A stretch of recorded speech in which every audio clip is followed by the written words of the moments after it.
الحمد لله نحمده ونستعينه ونستغفره ونؤمن به ونتوكل عليه ونعوذ بالله من شرور أنفسنا وسيئات أعمالنا من يهد الله فلا مضل له ومن يضلل فلا هادي له وأشهد أن لا إله إلا الله وحده لا شريك له وأشهد أن محمدا عبده ورسوله أرسله بالحق بشيرا ونذيرا وداعيا إلى الله بإذنه وسراجا منيرا أما بعد فإن خير الحديث كتاب الله وخير الهدي هدي محمد صلى الله عليه وسلم وشر الأمور محدثاتها وكل محدثة بدعة وكل بدعة ضلالة وكل ضلالة في النار فقد قال الله تبارك وتعالى في كلامه المجيد والفرقان الحميد أعوذ بالله السميع العليم من الشيطان الرجيم بسم الله الرحمن الرحيم إنما المؤمنون إخوة فأصلحوا بين أخويكم صدق الله العظيم. معزز حاضرین، تمام قسم کی تعریف، توصیف، حمد و ثنا، بڑائی، بزرگی اور برتری اللہ وحدہ لا شریک کی لائق اور طیبہ ہے، جس اللہ تبارک و تعالیٰ نے ہم تمام کے ساتھ بڑے ہی احسان کا اور عزت کا معاملہ فرمایا ہے، اسی اللہ تبارک و تعالیٰ نے ہم کو خشکی اور شریف اور برتری عطا فرمایا. دنیا کی بہت ساری نعمتیں اللہ نے ہم پر نچھاور فرمایا ہے. اسلام جیسا دین ہمیں عنایت فرمایا، نبی کریم صلی اللہ علیہ وسلم جیسے نبی صلی اللہ علیہ وسلم کی امت میں پیدا ہونے کا شرف بخشا ہے. بے شمار درود و سلام ہوں سید المرسلین والآخرین خاتم النبیین محمد رسول اللہ صلی اللہ علیہ وسلم کے ذات مطہرہ پر کہ آپ نے اللہ کا دین مکمل طور پر پہنچا دیا ہے. اس دین میں کسی قسم کی کوئی کمی نہیں ہے اور نہ زیادتی کی کوئی گنجائش باقی ہے. معزز حاضرین، پچھلے جمعہ جو خطبہ آپ کے سامنے دیا گیا تھا وہ مسلمان کی پہچان کے تعلق سے یہ چوتھا خطبہ آپ کے سامنے تھا. اس خطبے میں جو باتیں آپ کے سامنے آئی وہ یہ کہ مسلمان کا بھائی ہے، اس پر نہ ظلم کیا جائے گا اور نہ زیادتی کی جائے گی. اسی طریقے سے فرمایا گیا کہ کسی مسلمان کو گالی دینا یہ فسق کی نشانی ہے اور کسی مسلمان کو قتل کرنا ایک کفر کی نشانی ہے. فسق وہ آدمی جو دین کو جانتا ہوا دین پر عمل نہ کرے اس کو فاسق کہا جاتا ہے. اسی طریقے سے اللہ کے پیارے نبی محمد رسول اللہ صلی اللہ علیہ وسلم نے جب کسی آدمی پر آپ کو غصہ آتا تھا تو بجائے بری بات کہنے کے آپ صلی اللہ علیہ وسلم کوئی بہتر جملے اس کے حق میں استعمال کرتے تھے، جیسے تریبت یدا میرے ہاتھ آلود ہو جائے یا تریبت جبی ہو اس کی پیشانی پر مٹی لگ جائے. تو ان جملوں کی تفصیلات آپ کے سامنے رکھی گئی. آج اسی سلسلے کا ایک پانچواں خطبہ آپ کے سامنے دیا جا رہا ہے. حضرت ابو ذر غفاری رضی اللہ عنہ بیان فرماتے ہیں، یہ حدیث بخاری شریف کے ذرائع کتاب الادب میں، وہ فرماتے ہیں کہ انہ سمع رسول اللہ صلی اللہ علیہ وسلم یقول، کہ میں نے رسول اکرم صلی اللہ علیہ وسلم کو فرماتے ہوئے سنا، لا یرمی رجلا بالفسوق ولا یقیہ بالکفر الا ارتدت علیہ لم یکن صاحبہ کذلک. لا یرمی عربی میں رما یرمی دراصل کہتے ہیں کہ تیر چلانے کو کہا جاتا ہے. ایک نشانے پر تیر جو لگاتے ہیں اس کو رما یرمی کہتے ہیں. اسی طریقے سے پتھر سے مارنے کو رمی جمار کہتے ہیں. جیسا حاجی حضرات حج کو جاتے ہیں تو وہاں پر پہلے شیطان کو، دوسرے شیطان کو، تیسرے شیطان کو پتھر تو یہاں اللہ کے نبی صلی اللہ علیہ وسلم نے فرمایا کہ لا یرمی رجل رجلا بالفسوق، کوئی بھی مسلمان آدمی دوسرے مسلمان کو فاسق کہہ کر ہرگز نہ بولے، فاسق کہہ کر ہرگز زبان پہ تیر نہ چلائے کہ تو فاسق ہے، تو فاجر ہے، تو کافر ہے۔ اس طریقے سے ایک مسلمان دوسرے مسلمان کو ہرگز یوں نہ کہے کہ تو فاسق ہے۔ پھر فرمایا ولا یرمیہ بالکفر، ایک مسلمان دوسرا مسلمان کو کافر بھی ہرگز نہ کہے۔ اگر فسق و فجور کی اور کفر کی کوئی بات اس آدمی میں اگر نہ رہے تو جس آدمی نے اپنے بھائی کو فاسق یا کافر کہا اس کے اوپر ایک چیز ثابت ہے، یعنی وہ فاسق ہو جائے گا، وہ کفر میں پڑ جائے گا۔ کیوں؟ ایک مسلمان کو کافر کہہ رہا ہے، ایک مسلمان کو فاسق کہہ رہا ہے۔ دراصل جب ہم تاریخ اسلام کا مطالعہ کرتے ہیں تو یہ چند ٹولوں کے نام تھے۔ فاسقین کا ایک ٹولہ تھا، فاجرین کا ایک ٹولہ تھا جو منافقوں کے ساتھ رہا کرتے تھے، اور منافقین کی تو ایک جماعت تھی مدینے کے اندر، اور جو آدمی منافق ہوتا بذریعہ وہی اللہ تبارک و تعالیٰ نبی کو بتلا دیتے تھے کہ یہ آدمی منافق ہے۔ فرض کریں ہمارے زمانے میں وہی تو آسمان سے نہیں آتی، اگر میں کسی بندے کو یہ کہتا ہوں کہ بھائی تم منافق ہو، آپ کو کس نے کہا کہ اللہ کی طرف سے کوئی وحی آئی ہے آپ کی طرف کہ اس نے یہ آدمی منافق ہو گیا؟ ہاں، آپ اس کی بری عادتوں سے کہہ سکتے ہیں کہ دیکھو بھائی تمہاری عادتیں فاسقوں اور فاجروں کی طرح ہوتی جا رہی ہے، اصلاح کر لو ورنہ ایمان سے ہٹ دو۔ دیکھیں باتوں میں دونوں میں فرق ہے، دونوں باتوں میں فرق ہے۔ تم کافر ہو گئے، تم فاسق ہو گئے، تم منافق ہو گئے، یہ فتویٰ ہے، اس سے کسی بھی آدمی کا دل ٹوٹ سکتا ہے یا وہ فرنگیختہ ہو سکتا ہے۔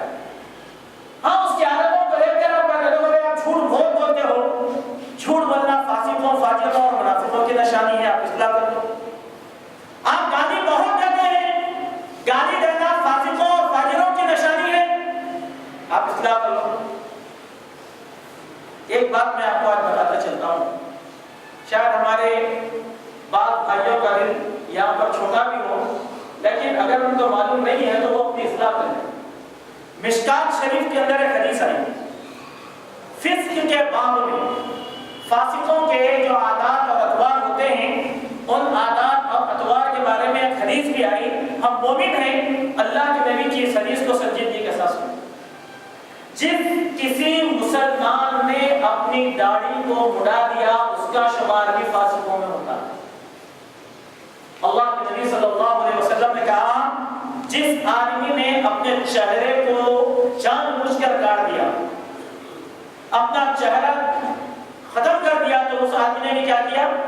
فسق کر لیا۔ جیسے گالی گلوچ کرنا فسق ہے، اپنے مسلمان ہوتا ہوا اپنے اس فطری چہرے کو کاٹنا یہ بھی کیا ہے؟ فسق ہے۔ ہم اس کی اصلاح کرنے کی کوشش کریں، اللہ تعالیٰ ہم سب کو اصلاح کی توفیق عطا فرمائے۔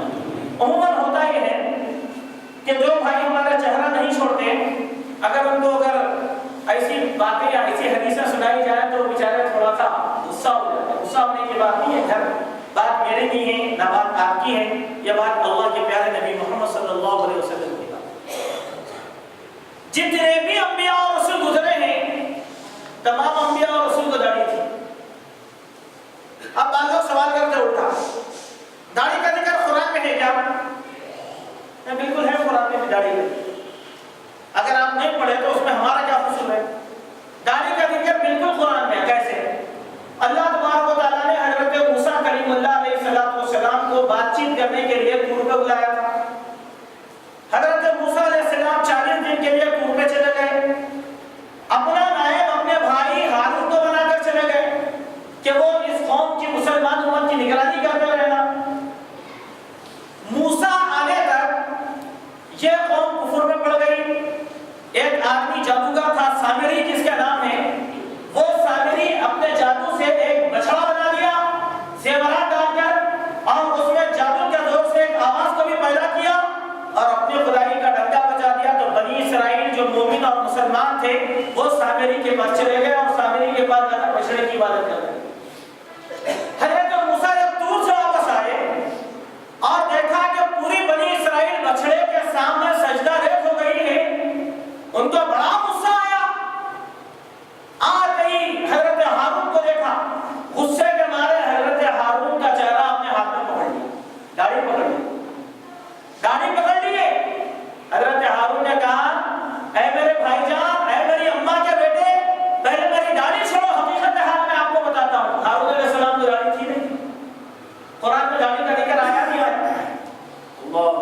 چلیے قرآن میں ذکر آیا تو مسلمان عمل کرے گا ورنہ نہیں کرے گا.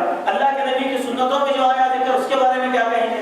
وہ بھی تو وہی ہے، وہ بھی تو وہی ہے. اس لیے مسلمان کی شان ہے داڑھی رکھنا، داڑھی نہیں کاٹنا. اب بعض لوگوں کو اس واقعے میں ایک عورت منطق سوچی، وہ منطق کیا تھی؟ دیکھو لوگ کہاں سے اپنا لڑا لیتے ہیں اور لا کے دلیل لیتے ہیں. ہارون علیہ السلام کی داڑھی بعض لوگوں کو داڑھی ایک مٹھ ہونا چاہیے ہو، اس کا مطلب ایک مٹھ سے جس کی بڑھ جائے کاٹ دینا، یا ایک مٹھ سے اگر کسی کی چھوٹی ہے تو کیا کرے گا وہ؟ بات اسی لیے داڑھی چھوڑنا آیا. اللہ کے نبی نے کیا کہا؟ داڑھی چھوڑو، داڑھی چھوڑو خلاص. اب ایک مٹھ دو مٹھ ایک انچ دو انچ اللہ کے نبی نے نہیں کہا. اللہ کے نبی نے کہا مسلمان کی نشانی داڑھی رکھنا، داڑھی رکھیے مسلمان ہے بس خلاص. اب بولے ایک مٹھ، دلیل کیسے لیے معلوم؟ حضرت موسیٰ علیہ السلام ہارون علیہ السلام کی جب داڑھی پکڑے تو ایک مٹھی تھی نہ تھی ایک مٹھی رکھنا، اس کے بعد کیا کرنا ہے؟ ایک حدیث آپ کو ترمذی شریف کی سناتا ہوں. اس حدیث میں اللہ کے نبی صلی اللہ علیہ وسلم کیا کہا معلوم؟ مسلمان مرد کے داڑھی کے بال کاٹنا اور مسلمان عورت کے سر کے بال کاٹنا یہ دونوں بھی جائز ہے. مسلمان عورت سر کے بال نہیں کاٹنا. کیوں؟ اس کے بال اس کی فطرت ہے اور اس کا زیور ہے، اس کی خوبصورتی ہے، اس کا حسن و جمال ہے. وہ اپنے حسن و جمال میں فرق نہ لائے. داڑھی مرد کی خوبصورتی ہے لہذا ہم نے کہا چلیے.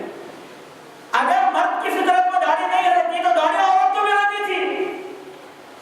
عورت کی فطرت میں داڑھی نہیں ہے، سر کے بال ہے. مرد کی فطرت میں داڑھی کے بال ہے، لہذا مرد داڑھی چھوڑے اور عورت سر کے بال چھوڑے. اس بات پر ذرا غور کرنے کی کوشش کریں ورنہ آدمی فاسقوں والی حرکتیں کر لے گا. اللہ تعالیٰ ایسے فسق و فجور سے ہم تمام مسلمانوں کے ایمان کو سلامت رکھے. تو یہاں یہ بات ہم ذرا غور کریں. لا یرمی کے معنی کیا ہے؟ زبان سے مار مارنا. کیسے؟ چلو بیٹا تم کافر ہے، تم فاسق ہے، تم فاجر ہے، تم منافق ہے. اس کے بولتے پھینک کے مارے تھے، مارے جیسے پتھر پھینک کے مارے تو زبان کے بول پھینک کے مارے. کوئی مسلمان کسی مسلمان کو فاسق نہ کہے، کوئی مسلمان کسی مسلمان کو کافر نہ کہے. اگر کوئی مسلمان کسی مسلمان کو فاسق اور فاجر اور کافر کہہ دیتا ہے، اگر وہ عادتیں اور اطوار اس بھائی میں نہیں ہے تو کہنے والا کافر ہو جائے گا، کہنے والا فاسق ہو جائے گا. کتنی بڑی بات ہے. اللہ اکبر. ایسی ہی ایک حدیث اللہ کے نبی صلی اللہ علیہ وسلم کی اس طریقے سے وارد ہوئی. آپ نے فرمایا تم میں کا کوئی بھی مسلمان اپنے ماں باپ کو گالی دینے والا موجب ہرگز نہ بن جائے. صحابہ نے کہا کہ یا رسول اللہ ایسا بھی کوئی بدنصیب ہوگا جو اپنے لیے اپنے ماں باپ کے لیے گالی کا سبب بن جاتا ہے. کہا جہاں ہوتا ہے. بولے کیسے؟ اگر تم دوسروں کے ماں باپ کو گالی دو گے وہ پلٹا کر تمہارے ماں باپ کو گالی دے گا، اس وجہ سے تم اپنے ماں باپ کو گالی دینے کے موجب بن جاؤ. جیسے اگر کسی نے کسی کی ماں کی گالی دے دی، میں نے دے دیا گالی، فرض کر دیجیے وہ پلٹا کر مجھے دے دیا، میں نے اس کو گالی دے دیا، میں نے میری ماں اور میری بہن کو گالی دے دیا. اسی لیے کہا کہ سوا بالمؤمن فسوق، مسلمان کا مسلمان کو گالی دینا فسق و فجور کی نشانی. اس حدیث کو آپ سامنے رکھیے اور آج کے ہمارے حالات کا جائزہ لے کر دیکھیے. الحمدللہ اللہ تعالیٰ نے ہمارے مولویوں کو آج اتنی زبانوں میں جرأت دے دی. ہر جگہ کفر کے، فسق کے، فجور کے فتوے چلتے ہیں ہمارے پاس. ایک بیچارے تھے ہمارے پاس حیدرآباد کے مشہور آدمی، تعلیمی میدان کے. اللہ کے نبی صلی اللہ علیہ وسلم کی سیرت لکھتے ہوئے ایک لفظ میں ان کی غلطی ہو گئی. جیسے اللہ کے نبی کو قرآن نے کہا نبی امی کہا. امی کے معنی کیا ہے؟ ایسا آدمی جس کو لکھنا اور پڑھنا نہیں آتا اس کو کہا جاتا ہے امی. جاہل کے معنی کیا ہے؟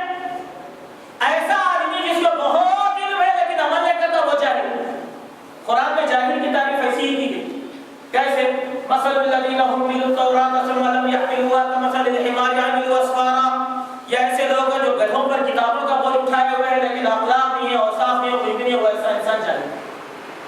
تو وہ صاحب سے غلطی کیا ہو گئی؟ نبی اور امی کا ترجمہ انہوں نے کر دیا الٹریٹ رسول بول دیا. الٹریٹ کے معنی جاہل. یہ غلطی ہو گئی. بجائے وہ بیچارے کی اصلاح کرنے کے ہمارے علماء مشائخین زوما کو اتنا غصہ آیا کہ ان کا نکاح ہی فسق کرا دیا بیچاروں. اخبار میں چھاپ دی پورا.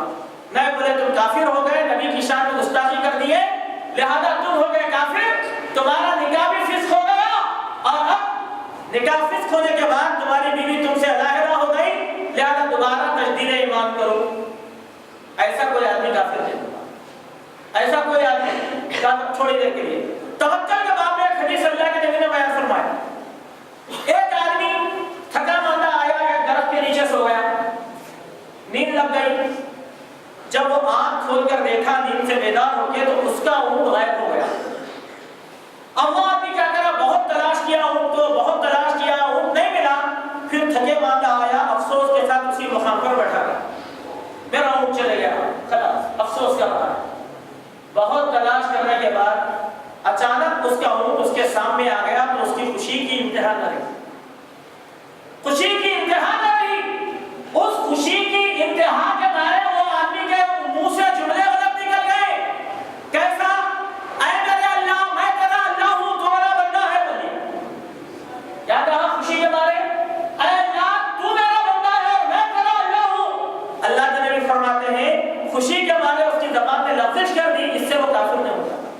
خوشی کے معنی ہوتی ہے آدمی لکھتے لکھتے جملے کی جگہ ایک جملہ لکھ دیا تو کافر نہیں ہوتا، لیکن ہمارے فاضل مفتیوں کو کون کیا کہے، آج فرقہ پرستی کا ایسا دور ہے کہ ایک طرف کفر مسلمانوں کو قتل کر رہا ہے، ایک طرف کفر متحد ہو رہا ہے، ایک طرف ہمارے حقوق کو سلب کیا جا رہا ہے، ایک طرف ہم کو ذلیل و خوار کیا جا رہا ہے، ایک طرف اہل کفر اپنے درباروں پر ہم کو بھکاری بنا دیے ہیں۔ ایسے وقت میں بھی مولوی کو کوئی بھی نہیں سنا نہیں، خالی یہ بول رہے ہیں حنفی کافر، شافعی کافر، مالکی کافر، وہابی کافر، اہل حدیث کافر، جوتا دے کر مارو، سامنے آئے تو تھوکو۔ اللہ کے نبی کی حدیث کیا کہتی ہے؟ اللہ کے نبی کی حدیث کیا ہے؟ سو بول رہا مسلمان کی شان ہے؟ نہیں۔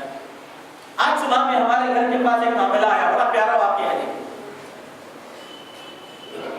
ایک صاحب میرے گھر کے سامنے رہتے پڑوسی، بالکل، تو وہ صبح صبح میرے پاس آئے، آگے بولے کہ موسیٰ وہ ہمارے داماد صاحب ہے نا، آپ کی مسجد کے مصلی ہیں، انہوں حد سے زیادہ ظلم کر دینا، ذرا ان کو سمجھا دو، نہیں تو میں میری بیٹی کا نکاح توڑا دوں۔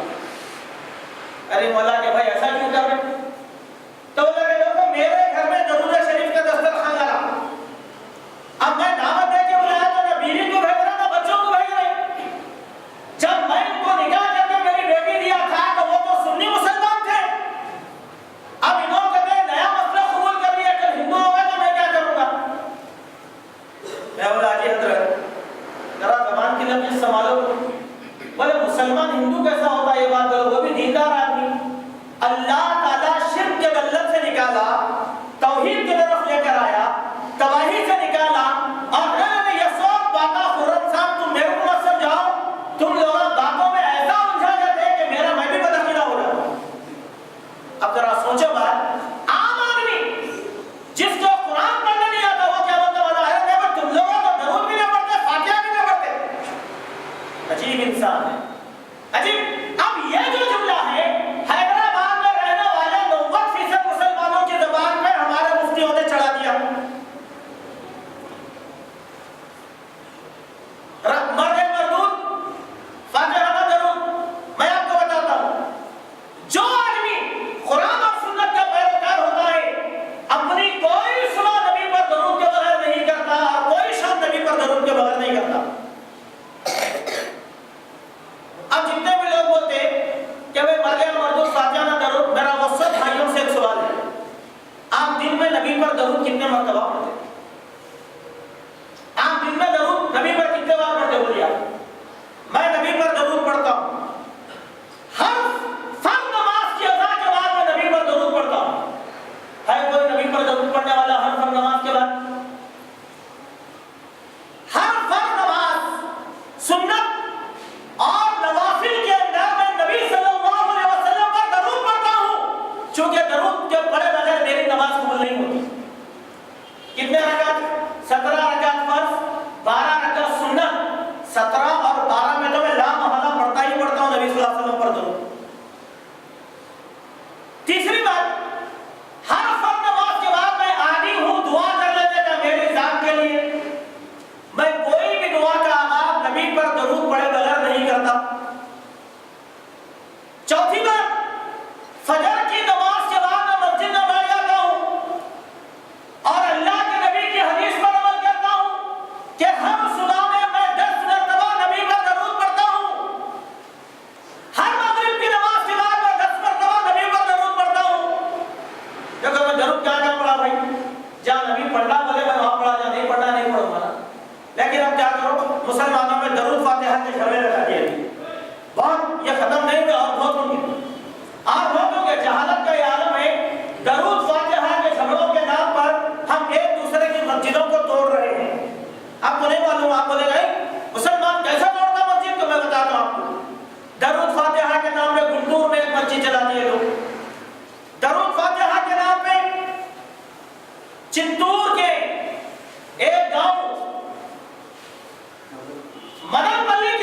اللہ کی مسجد پر کس طریقے سے آگ لگا. سوچے یہ نفرت کام کر رہی ہے. کل کیا ہوگا معلوم ہے؟ یہ فرقہ پرست میڈیا، یہ یہود اور یہ کافر ٹولہ جو ہمارے پیچھے پڑا ہوا ہے، اب بولے گا کہ درود فاتحہ کے جھگڑے میں دیکھو یہ درود نہیں پڑھتا نبی میں، اس کے گھر کو آگ لگا دو، آگ لگا دیں گے. اب تو اتنا بولنا شروع کر دیا تقریر میں، نعوذ باللہ، اللہ ایسے لوگوں کو عقل سلیم عطا فرمائے.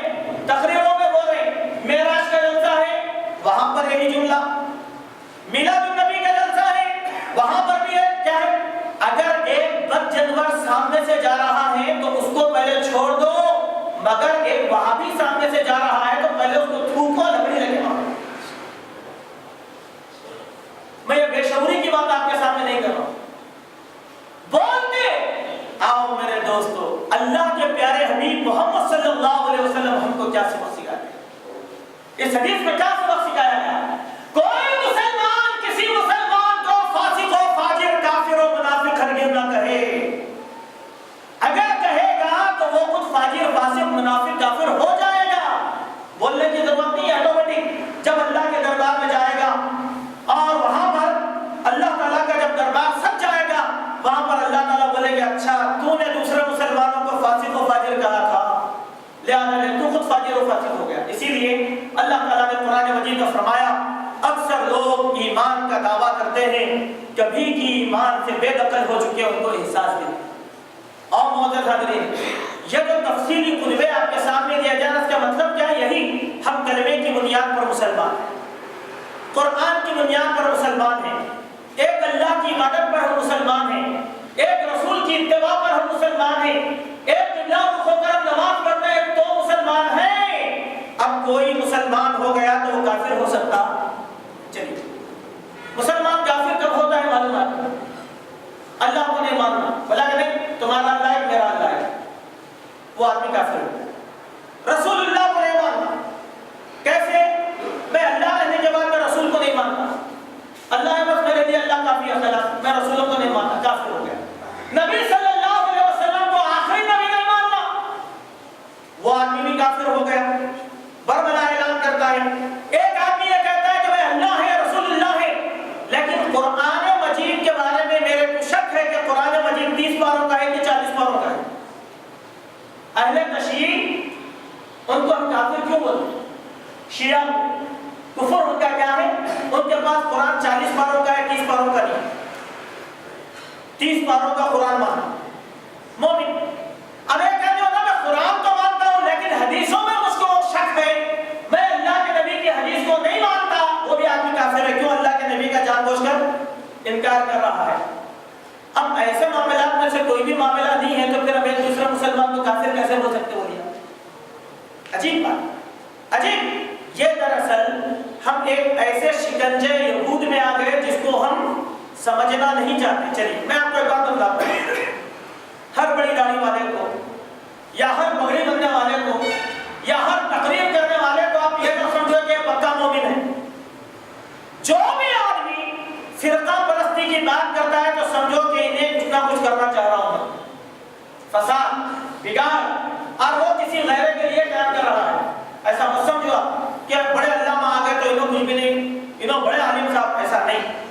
یہودیوں کی ایک تنظیم آج ہمارے پاس پوری دنیا کے اندر سرگرم ہے، خصوصاً مسلم ممالک، مسلم آبادیوں میں، جن کو کہا جاتا فری میسن، جن کو کہا جاتا فری میسن. وہ بڑے علامت الطاہر بھی ہو سکتے ہیں یا اسکول کا چپراسی بھی ہو سکتا. ایسے عالموں کو خرید کر وہ لوگ چاہتے کہ ایسا کرے. کیوں انگریزوں نے نہیں کیا؟ جب مسلمان ہندوستان کی آزادی میں انگریز کے خلاف جہاد کا نعرہ لگائے تو انہوں نے غلام احمد قادیانی کو پیدا کیا اور یہ فتویٰ دینے لگائے کہ بھئی اب جہاد نہیں ہے، جہاد کینسل ہو گیا. لکھے نہیں کتابوں غلام احمد قادیانی؟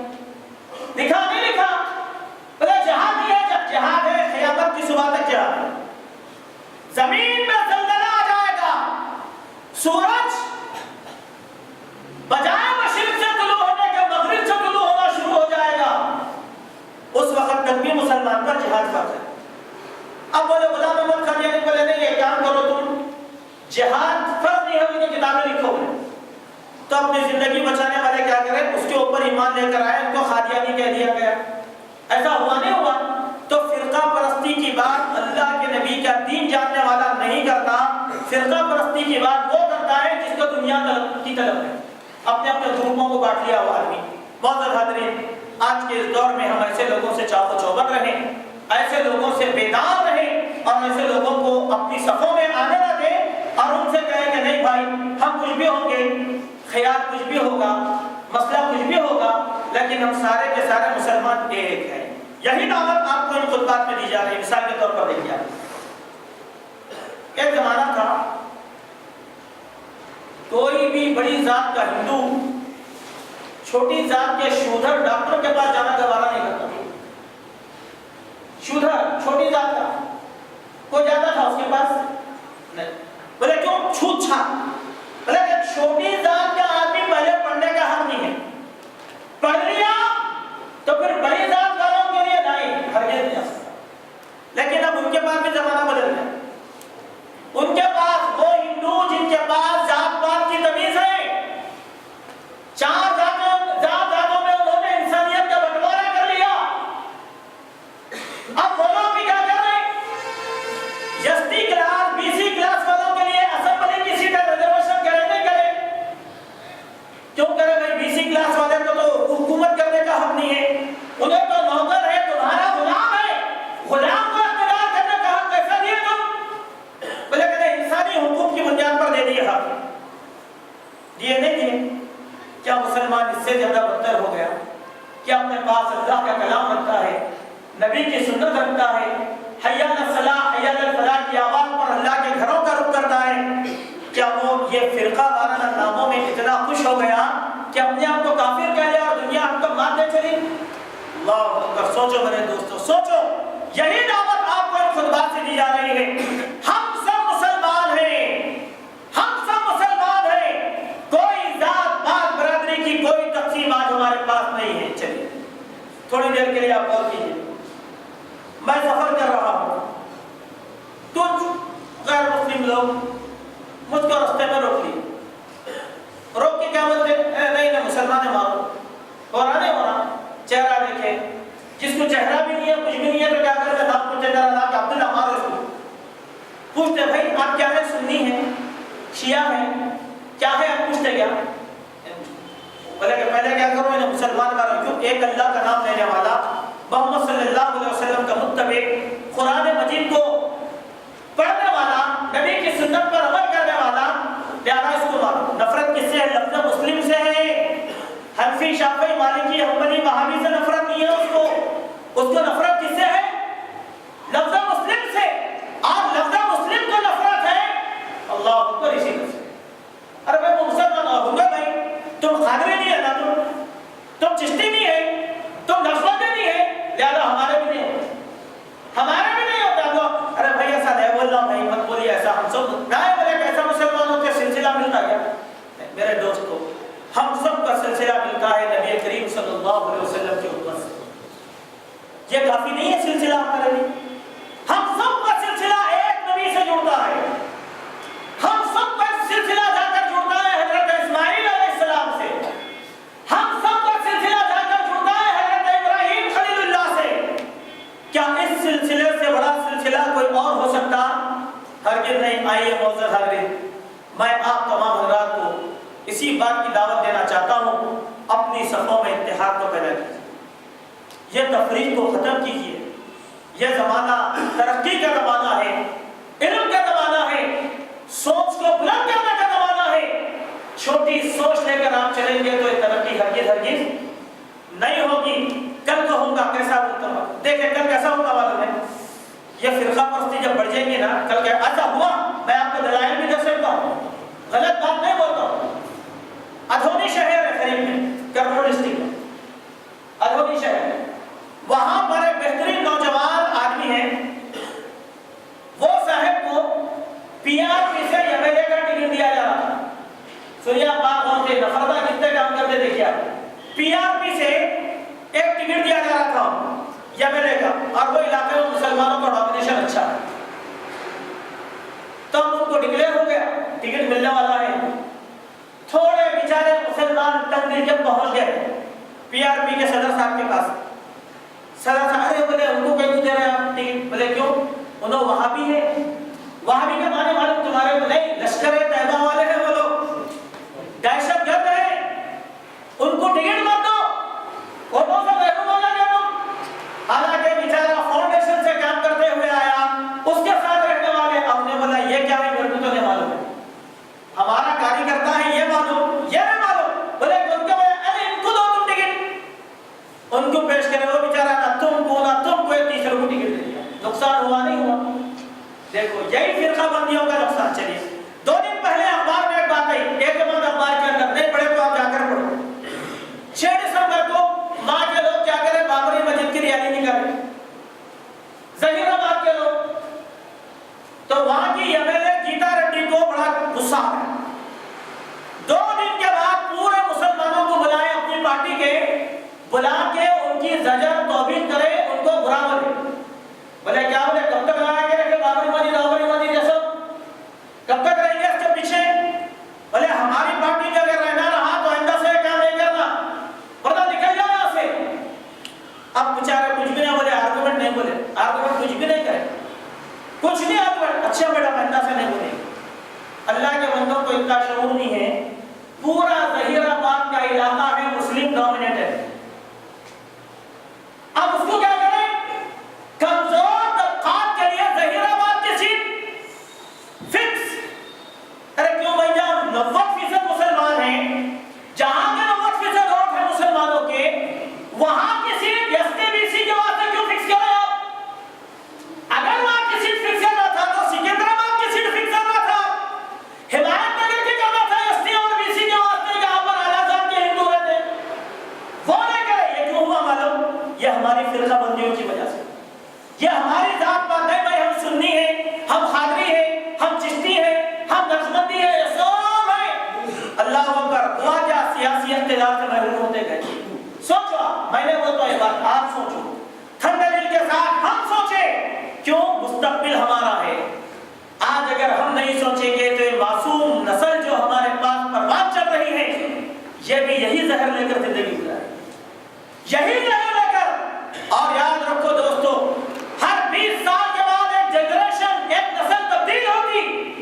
ہم جب 20 سال کے تھے تو جوش و جوانی رہا کرتی تھی، آج وہ 20 سال ختم ہو گئے، ہم ایک نئی زندگی میں قدم رکھے، وہ ہے 40واں سال۔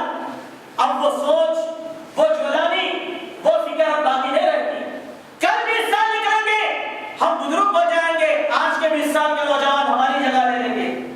اگر اس زہر کو پال کر رکھو گے تو پھر سوچو تو صحیح ہماری ترقی کہاں سے ہوگی۔ اسی لیے اللہ کے نبی کی آج ایک حدیث میں نے آپ کے سامنے سنایا، اس حدیث کو ہم اپنے پیش نظر رکھیں، اسی ایک حدیث پر میں خطبہ ختم کر رہا ہوں۔ حدیث کے ایک ایک بول کو یاد رکھیں، اللہ کے نبی نے کہا، کوئی مسلمان کسی مسلمان کو فاسق کہہ کر زبان کا تیر نہ چلائے، کوئی مسلمان کسی مسلمان کو کافر کہہ کر زبان کا تیر نہ چلائے۔ اگر کسی نے ایسے کر لیا اور اس آدمی کا وہ عادات اور اوصاف نہیں ہے تو کہنے والا فاسق ہے، کہنے والا کافر ہے اللہ تعالیٰ کی نظر میں۔ اللہ تعالیٰ ہم سب کو اسے محفوظ فرمائے۔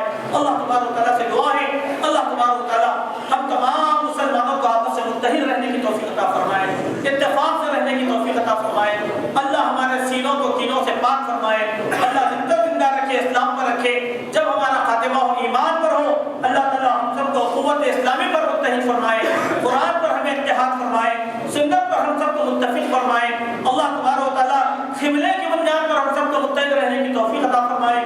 اللہ ہر قسم کی فرقہ بندی سے ہم سب کو صاف اور پاک فرمائے، توحید پر ایک جگہ جمع ہونے کی توفیق عطا فرمائے، شرک سے اللہ ہم سب کے دامن کو پاک فرمائے۔ اللہ تعالیٰ سنتوں کو زندہ کرنے والا بنائے، بدعات سے اللہ ہمارے دامن کو پاک کر دے۔ اللہ جب تک زندہ رکھے، اسلام پر رکھے، جب ہمارا خاتمہ ہو ایمان پر ہو، اللہ حاسدوں کے حسد سے بچائے، ظالموں کے ظلم سے بچائے، یہود نصارہ اور حدود کے فتنوں سے اللہ ہم سب کی نگہبانی فرمائے۔